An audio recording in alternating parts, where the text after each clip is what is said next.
We've reached the midpoint of the 2025 Formula One season, so I thought it was time to rank the drivers in a tier list. All right, so I've got 5 tiers: standout, good, mid, poor, and leave, get out, which is a little bit of an inside joke on my channel. Yeah, let's get started. So first off, we have George Russell, and we're starting off with a bang because I have George in standout. He has done a wonderful job in that Mercedes. He's podiumed 5 times and is the only non-McLaren, non-Max winner this year so far in a regular race. George has been really consistent this year, and he seems to have eliminated a lot of those mistakes that he's had in the past. I'd say the only downside to his season so far has been a few unhinged strategy calls, and then Monaco was a bit of a down weekend. Next up is Kimi Antonelli. And Kimi, I'm putting into mid. I think this is partially because I think we were all expecting a bit more out of Kimi. And compared to some of the other rookies, he hasn't been doing as good of a job. He certainly had a few standout moments. The pole in Miami was just incredible, considering that was the first time he'd driven at that track. And obviously his first podium at Canada. He has been making quite a few rookie errors though, and kind of the biggest one being him crashing into Max at Austria. But also there's been quite a few DNFs. He's also struggled a bit in qualifying compared to George. So yeah, I think Kimi has proven he is well worth his F1 seat, but I think he has a few growing pains to go through, and so it might take him some time to fully get acclimatized to Formula One. Next up, I have Alex Albon, and Albano is going into standout as well. Coming into this season, I think I underrated Albon. I expected Sainz to come in and take a few races to get adjusted, but then begin to dominate Alex, because Alex has had several teammates who weren't very good in the past few years, and so it was very difficult to get a reading on how good he actually is. But with Carlos coming into that team, he has just shown how good of a driver he is, and to have 3 P5s in that Williams is so impressive. The drive in Imola, especially with him almost getting a podium, was particularly good. He's had a little bit of an unlucky streak with some DNFs lately, but none of those were really his fault. You can't really put that down to him as a driver.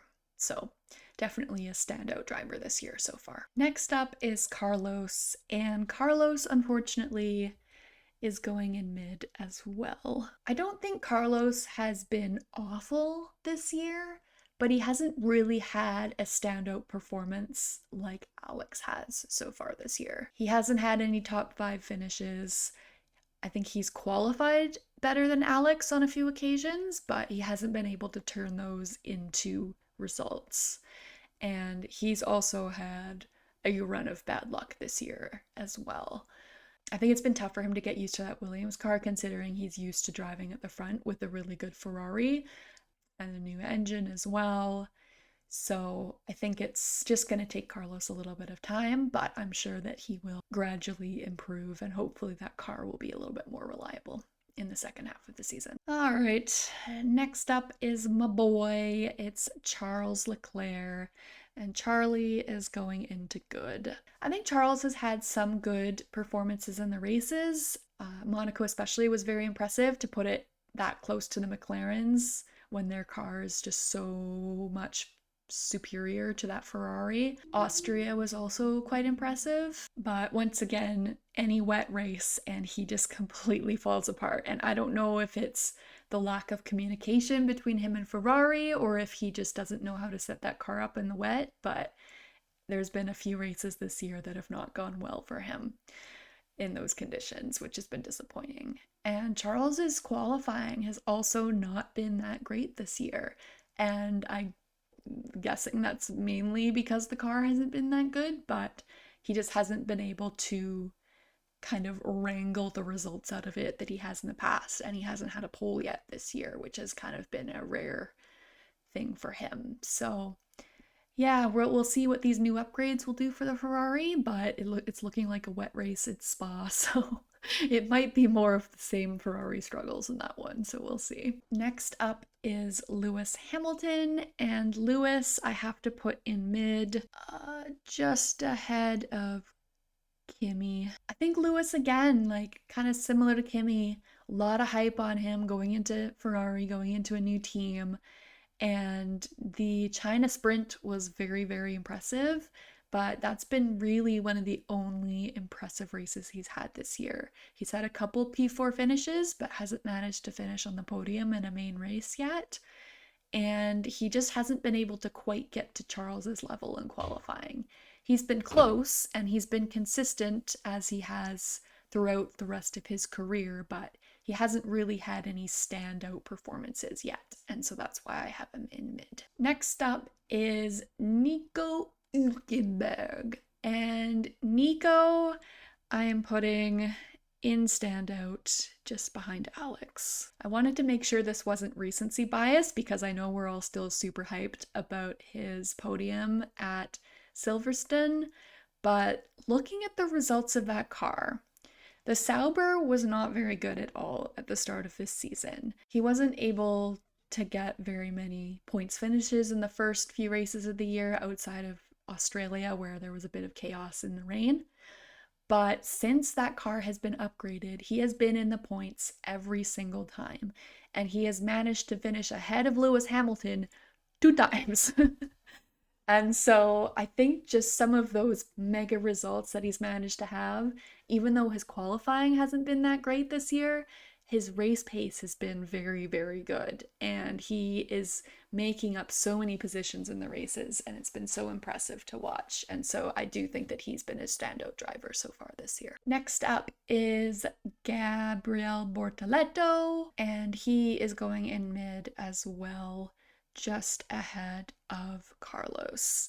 Put him behind Kimi because he hasn't had any really standout performances apart from Austria, where he managed to get in the points. However, Gabby has been quite impressive in qualifying and is super close to Nico on pace, which as a rookie is very, very impressive. However, he has had a few rough races, particularly in the wet, and so I had to dock him a bit for that. I interrupt this tier list to bring you Jasper. He has been a standout performer this year, and he's also really not wanting to be in my arms right now. Okay, next up is Isaac Hadjar, and Isaac I'm putting in good, just behind Charles. Isaac has been my biggest surprise so far this year, and I have to label him as the rookie of the year. Coming into this season, I wasn't expecting much from Isaac. I think he hadn't done very much in his junior career to really show that he was going to be an F1 talent. And especially with how the end of the season went last year, and he managed to kind of throw away that F2 championship a little bit, I was a little bit worried about how he would handle the pressure of F1. But he has just absolutely blown me away, and his qualifying pace has been very impressive to watch, and he's also managed to do quite well in a lot of the races.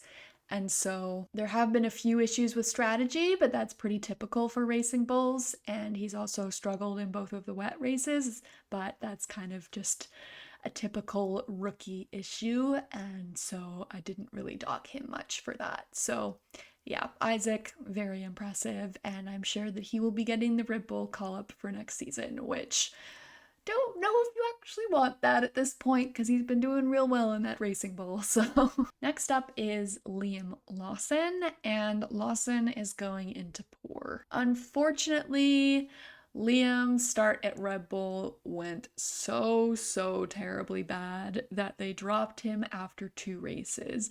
That poor start at Red Bull just set him back so much this year because then he had to switch to the Racing Bull and get used to that car without having gone through testing when in it. And he had been a bit off the pace of Isaac as a result, but recently he definitely seems to be turning it around and has a little bit more pace than he did at the start of the year. Particularly Austria was a really good race for him, and Monaco as well was pretty good. I think for a lot of the year he was also driving a bit too aggressive, kind of like he had in the past few seasons, but he seems to have toned that down a little bit in the last little bit, and I think as a result, he is getting better results. Like some of the other rookies, even though I wouldn't really consider Liam to be a rookie at this point, he's struggled in the wet races. He's only had that one really standout race, and so that's the reason I don't have him in leave, is that at least he's kind of seems to be turning it around.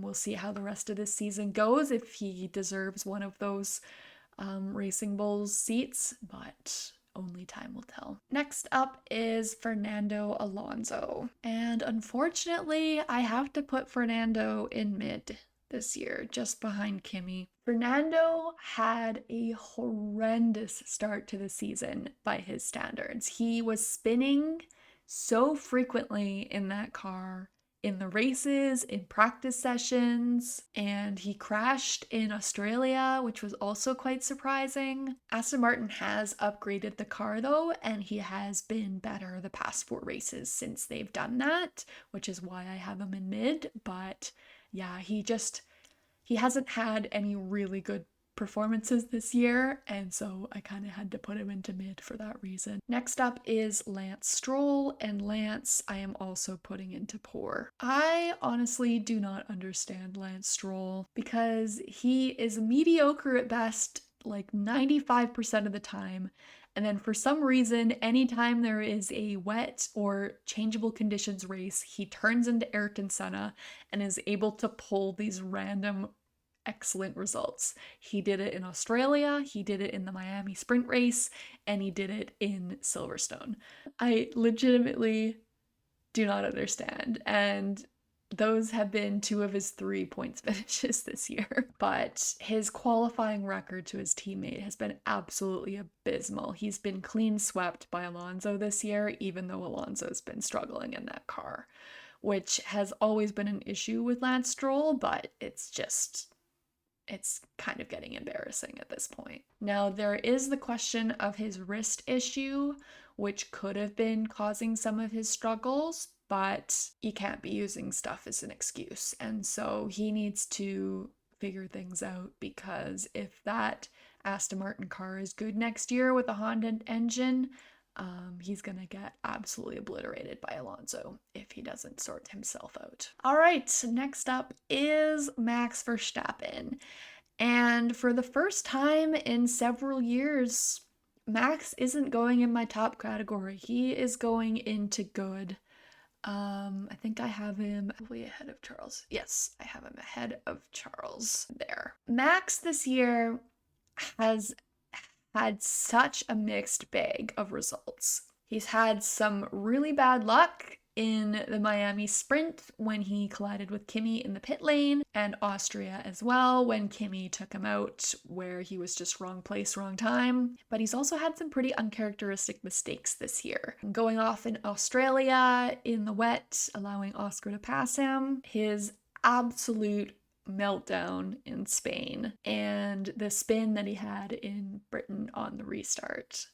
All of those have been moments that we haven't really seen from Max in the past 3 years, and so I think it just shows you how much he's under pressure in that car and how that car just isn't there this year. But then you also have the side of him having 2 race wins this year in a car that probably shouldn't be getting race wins. So that's kind of been the more impressive side. But I think there's also been some team issues creeping in with Max on the strategy side, and the pit stops haven't been quite as well this year, although that's been the case for the past few years, as McLaren and Ferrari have kind of taken Red Bull's prime spot in that category. So yeah, just a lot of things kind of outside of Max's control going wrong this year, but there have been a few things in his control that have also gone wrong, and for that reason, I have to drop him out of standout.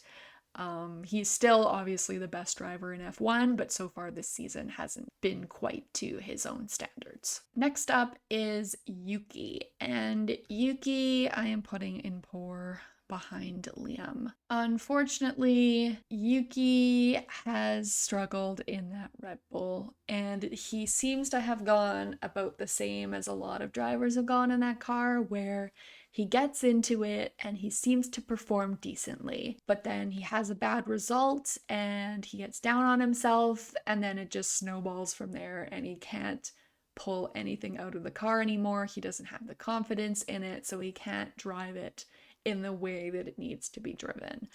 And so, unfortunately, it's resulted in him really struggling in qualifying, and the only points finishes he's managed to get are kind of the lower ends of the points. He did really well in the first 2 races of the year in that Racing Bulls, and so that's why I don't have him in Leave Get Out, because I think he has shown to be a quality driver. It's just that Red Bull car is not suited to him at all.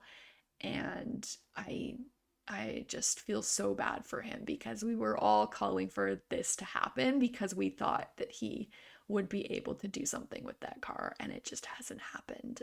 And unfortunately, it might cost him his F1 career. Next up is Esteban Ocon, and Ocon I'm putting in mid, just ahead of Lewis. Esteban has struggled a bit in qualifying pace this year, but that seems to be a Haas issue more than an Esteban issue, because kind of similar to Nico, he's been able to really make up a lot of positions in the races. He just hasn't had quite as many big standout races this year. He did have a top 5 finish this year, which was quite good, but he has had a few more struggle races, and so I can't quite put him in good. Next up, I have Ollie Behrman, and Ollie I'm putting just ahead of Gabby. Ollie he's been okay. He's been okay this year. He's managed to qualify quite well. He's been pretty close to Esteban's pace, which has been pretty good for his rookie season. And he has been quite consistent with 7 finishes between P10 and P13. But there's been a lot of mistakes happening in practice, particularly under red flag conditions, which is the biggest no-no that you can do as an F1 driver, because it's cost him 10 grid spots on 2 occasions, which is something that he really needs to eliminate from his driving, because it's costing him quite a bit, especially Monaco, where I think he was in to start in the top 10 without that penalty. And I think that was also the case in Britain. So yeah, that's cost him quite a bit this year. But Ollie has been the most impressive rookie in the wet races. He's the only rookie to have survived both races, although Kimi would have survived Britain if not for getting taken out by Isaac. So he's been all right in wet conditions as well. So yeah, for that reason, I have Ollie in mid. I think he's definitely been a good rookie this year, and so I think he just needs a little bit of a better car to be able to showcase his talent. Next up is Pierre, and Pierre I have at the top end of mid. It was a very tight call for me for putting him into good, but I think Pierre hasn't quite been able to do well in the races in a way that's been impressive. I think his qualifying has been very good this year, especially compared to his teammates, but he hasn't quite been able to hang on to those positions. The only times he has been in the wet races. He did very, very well in Britain to get a P6, but other than that, he hasn't really had a good result. But a lot of that is down to how bad that Alpine car is. So we'll see if they're able to make any improvements this year, or if they've just completely switched their focus on to 2026. Next up is Jack Doohan, and Jack I unfortunately have in Leave Get Out. I really liked him as a junior driver. He was probably one of my favorite junior drivers of the past few years, but unfortunately, he just wasn't able to convert it into F1 performance. His qualifying just wasn't quite there, and he made two mistakes that were quite massive. The first being the crash in Australia, which, like, you can't really blame him too much for, considering the carnage that was caused by all the rookies in that race. But especially Japan, and not knowing to close his DRS going into turn one and having a massive shunt is not something that any driver should be doing. And they basically had to write off that car, which is a big no-no. Yeah, unfortunately, it was Jack's time to go. I think he should have given a little bit more time to show his stuff, but I don't know if it was really there. So yeah, unfortunate for him. And next up is Franco. And honestly, in my opinion, he's been worse than Jack. He's had issues with that gearbox at that team where he hasn't been able to get the car into gear on two separate occasions, which could be a reliability issue, but could be a skill issue too. We don't know.